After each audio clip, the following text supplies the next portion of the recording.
Hello hello, நான் பேசுறது கேக்குதா? நான் பேசுறது நல்லா கேக்குதா?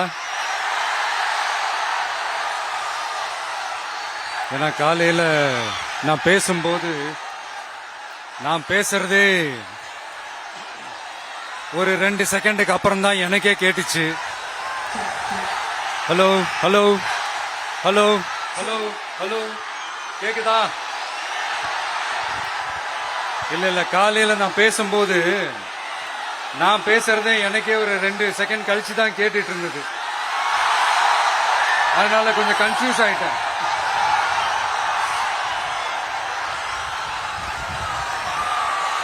ஓகே, முதல்ல போலீஸ் டிபார்ட்மெண்ட்டுக்கு என்னுடைய மனமார்ந்த நன்றிகள்.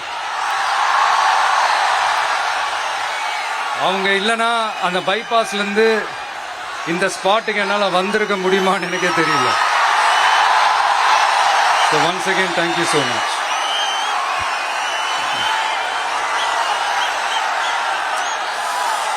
கரூர் அமராவதி ஆத்தங்கரையில் இருக்கிற ஒரு ஊரு. அது மட்டும் இல்ல, இங்க ரொம்ப முக்கியமான டெக்ஸ்டைல் மார்க்கெட் ரொம்ப ஃபேமஸ், எல்லாருக்குமே தெரிஞ்ச ஒரு விஷயம் தான். அந்த மாதிரி கரூரை பத்தி பெருமையா சொல்லிக்கிறதுக்கு நிறைய விஷயங்கள் இருக்கு. அதுல எந்த மாற்று கருத்துமே கிடையாது. ஆனா இப்ப ரீசன்ட் டைம்ல பாத்தீங்கன்னா இந்தியாவிலேயே கரூர் அப்படின்னு சொன்னாலே ஒரே ஒரு பேர் தான் ரொம்ப ஃபேமஸா ஜொலிக்குது.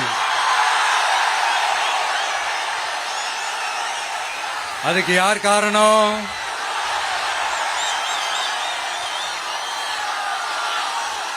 யார் காரணம்னு உங்களுக்கு தான் தெரியுமே. சரி, அதை பத்தி கொஞ்சம் அப்புறமா பேசுவோம்.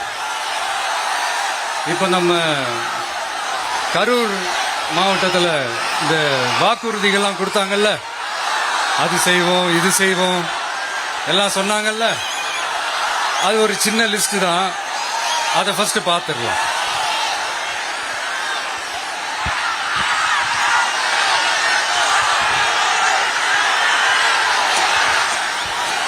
இந்த கரூர் மாவட்டத்தில்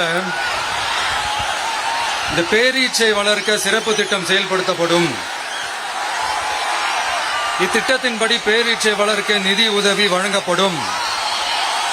வாக்குறுதி நம்பர் 81. பேரீச்சை மரத்தை விடுங்க, அட்லீஸ்ட் இந்த பேரீச்சை விதையாச்சும் கண்ணில் காட்டினாங்களா? துபாய் குறுக்கு சந்து கதை தான்.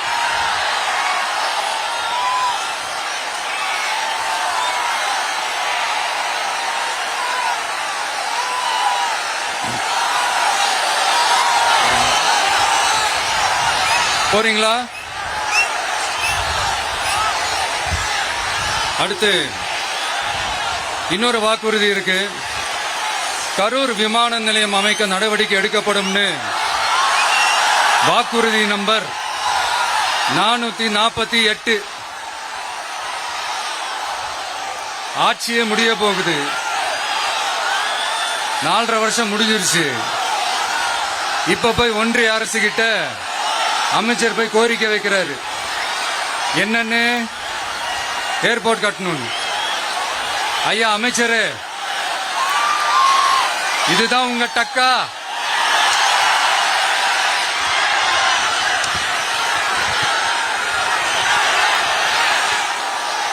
கரூர்ல விமான நிலையம் வந்தா போறீங்களா சார்? போயிடுங்க. அதான் கேட்டேன், அப்பவே கேட்டேன், போயிடுங்க. நண்பா கொஞ்சம் வழி விட்டுருங்க. நண்பா கொஞ்சம் வழி விட்டுருங்க.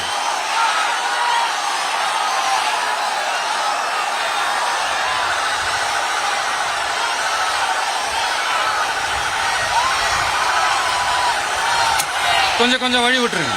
போயிட்டு போயிடுங்க.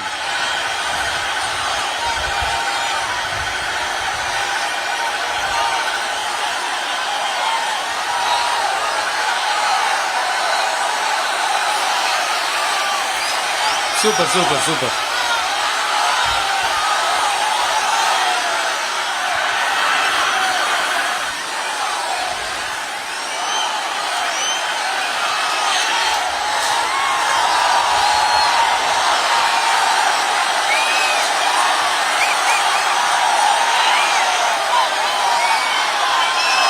என்னப்பா ஆம்புலன்ஸ்ல நம்ம கூட இருக்குது.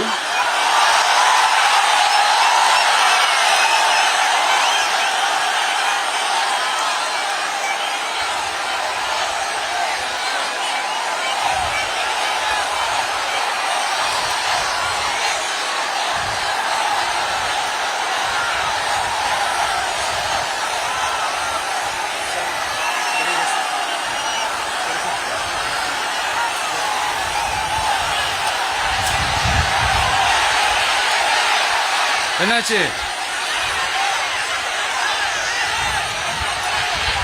தண்ணி கொடுங்கப்பா. தண்ணி பாட்டில் கொடு. தண்ணி பாட்டில் கொடு.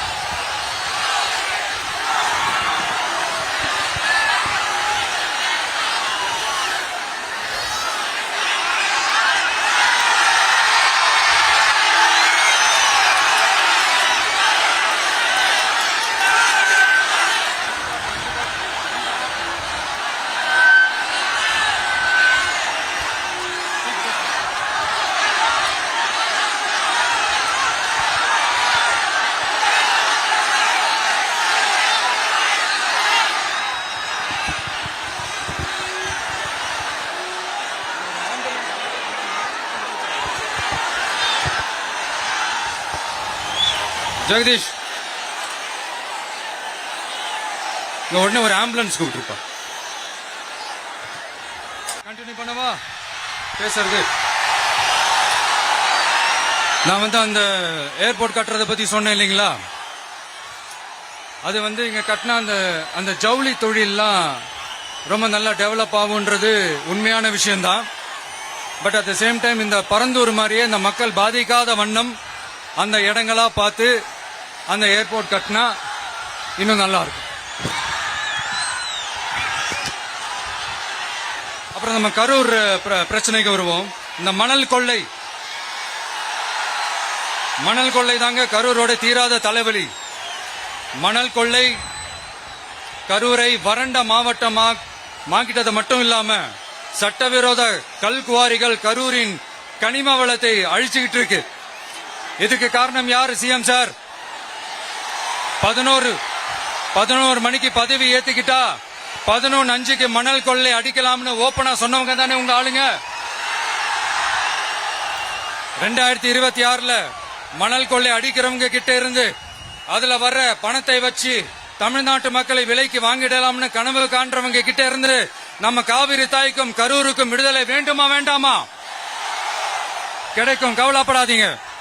தமிழ்நாட்டின் 3வது பெரிய ஏரி இங்க இருக்கிற பஞ்சப்பட்டி ஏரி. அதோட பரப்பு 1000 ஏக்கருக்கு மேல. அந்த ஏரி நல்லா இருந்தா விவசாயம் செழிப்பா இருக்கும். விவசாயம் செழிப்பா இருந்தா மொத்தமா பல லட்சம் குடும்பம் சந்தோஷமா இருக்கும். ஆனா பல வருஷமா அதை சீரமைக்காம அதுக்கு தண்ணி வர்ற வழிகளை சரி செய்யாம போட்டு வச்சிருக்கிறாங்க இந்த ஆட்சி செய்யறவங்க. நம்ம ஆட்சி, அதாவது உங்க ஆட்சி வரும் அன்னைக்கு இந்த பஞ்சப்பட்டி ஏரிக்கு உயிர் வரும். உங்க முகத்தில் நிம்மதி சந்தோஷம் எல்லாம் திரும்ப வரும். ஜவுளி தொழில் கரூர் நகரை வளர்த்தெடுக்குது. இருந்தாலும் மக்கள் பாதிக்காத வண்ணம் ஜவுளி தொழிற்சாலைகள் இருந்து வெளியேறிய கழிவுகளை சுத்திகரிக்க அறிவியல் பூர்வமான நடவடிக்கைகள் எந்த அரசும் எடுக்கவே இல்லை என்ற கவலை மக்கள் கிட்ட இருக்கு. இதை தீர்க்கக்கூடிய பிரச்சனைகள் எல்லாம் அலசி ஆராய்ந்து உண்மையாகவே நாம அவற்றை முன்னெடுப்போம். இப்ப நான் ஒரு விஷயத்தை பத்தி முன்னாடியே பேசலாம்னு சொன்னேன்ல, இப்ப அந்த விஷயத்துக்கு வருவோம்.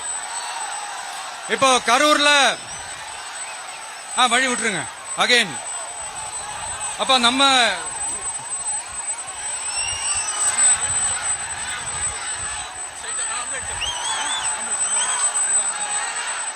ambulance.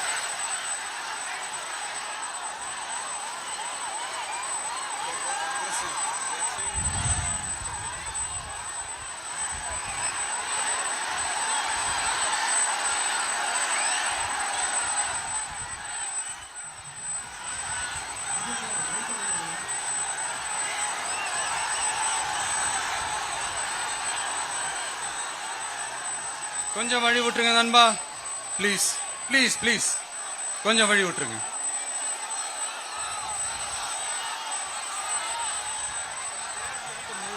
Ask them to move, give the passage to ambulance. Here there is a lot of people down. They have to take them to ambulance. கொஞ்சம் அந்த வழி விட்டீங்கன்னா அந்த ஆம்புலன்ஸுக்கு அவங்களை கூட்டிட்டு போகணும். அந்த வழி விட்டுருங்க அப்படியே.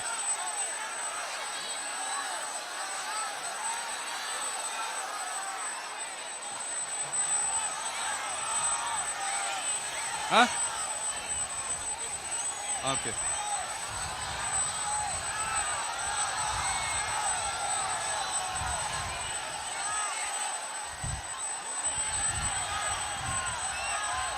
பேசலாமா? கண்டினியூ பண்ணலாமா?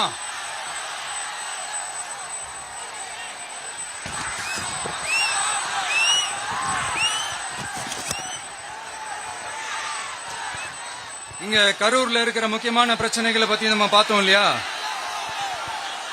இன்னொரு முக்கியமான பிரச்சனைக்கு காரணமா இருக்கிற ஒருத்தரை பத்தி நம்ம பேசாம போனா நல்லாவா இருக்கும்? கரூர் வரைக்கும் வந்துட்டு அவரை பத்தி பேசாம போனா நல்லா இருக்குமா? நல்லா இருக்காதுல. எதுக்கு சுத்தி வலிச்சுக்கிட்டு ஸ்ட்ரைட்டா விஷயத்துக்கே வருவோம். இந்த கரூர் மாவட்டத்தில் ஒரு மந்திரின்னு ஒருத்தர் இருந்தார்ல, இப்ப ஒரு மந்திரி இல்ல, ஆனாலும் மந்திரி மாதிரி. நான் யாருன்னு உங்களுக்கு சொல்லிதான் தெரியணுமா என்ன? ஒரு க்ளூ ஒண்ணு கொடுக்கலாமா? பாட்டிலுக்கு 10 ரூபா, பாட்டிலுக்கு 10 ரூபா, பாட்டிலுக்கு 10 ரூபா, பாட்டிலுக்கு 10 ரூபா, பாட்டிலுக்கு 10 ரூபா, பாட்டிலுக்கு 10 ரூபா, பாட்டிலுக்கு 10 ரூபா, பாட்டிலுக்கு 10 ரூபா. இப்ப ரீசெண்டா கரூர்ல ஒரு விழா ஒண்ணு நடத்தினாங்களே, அது என்னப்பா 30 பேர் விழாவா? 30 விழா, சாரிப்பா கன்ஃபியூஸ் ஆயிட்டேன். அந்த விழாவில் மாண்புமிகு சிஎம் அவர்கள் இந்த மாஜி மந்திரியை பத்தி உச்சி மேல தூக்கி வச்சு மெச்சினதெல்லாம் நம்ம காதால கேட்டோம் இல்லையா? இதே சிஎம் அவர்கள் இதே கரூருக்கு வந்தப்போ, எதிர்கட்சியா இருந்தப்போ, அந்த மாஜி மந்திரியை பத்தி என்னெல்லாம் சொன்னாரு, என்னெல்லாம் கேட்டாரு. ஐயா ஃபேக்ட் செக் நண்பர்களே, இதெல்லாம் நீங்க பெருசா ரிசர்ச் பண்ணணும்னு அவசியமே இல்ல. யூடியூப் ஓபன் பண்ணி பாருங்க, தெரிச்சிருவீங்க, மிரண்டுருவீங்க. இந்த திமுகவுக்கு இந்த மாஜி மந்திரி இப்ப என்னவா இருக்கிறாரு அப்படின்னு மக்கள் பேசிக்கிறாங்க தெரியுமா? இந்த திமுக குடும்பத்துக்கு ஊழல் பண்ற பணத்தை எல்லாம் 24x7 டெலிவரி பண்ற ஒரு ஏடிஎம் மெஷினா இருக்கிறாராம் அப்படின்னு நான் சொல்லுங்க, ஊருக்குள்ள பேசிக்கிறாங்க. சரி, இங்க ஓகே. இன்னொரு முக்கியமான விஷயம், இங்க போலீஸ் பாதுகாப்புலாம் இருக்கா இல்லையா? போலீஸோட கைகள்லாம் கட்டப்பட்டிருக்குன்னு நினைக்கிறேன். போலீசார் மக்கள் தான் சார் எஜமானர்கள். மக்களுக்காக மட்டும்தான் பயப்படணும், வேற யாருக்காகவும் பயப்படணும்னு அவசியமே கிடையாது. இன்னும் 6 மாசம் தான். ஆட்சி மாறும், காட்சி மாறும், அதிகாரம் கை மாறும். உண்மையான மக்களாட்சி, மனசாட்சி உள்ள மக்களாட்சி அமையும். அப்ப தெரியும் எல்லாருக்கும் சுதந்திரமும் பாதுகாப்பும் 100% வரும். தேங்க்யூ நண்பா, கான்பிடண்டா இருங்க, நல்லதே நடக்கும், வெற்றி நிச்சயம். அஷ்மிகா 9 வயசு ஒரு பொண்ணு காணுமா? நீங்களே நம்ம தோழர்கிட்ட சொல்லி கண்டுபிடிச்சு கொடுக்க சொல்லுங்க. அஷ்மிகா 9 வயசுல ஒரு பொண்ணு காணுமா? தம்பிகளா கொஞ்சம் தேடி கண்டுபிடிச்சு கொடுத்துருங்க. அஷ்மிகா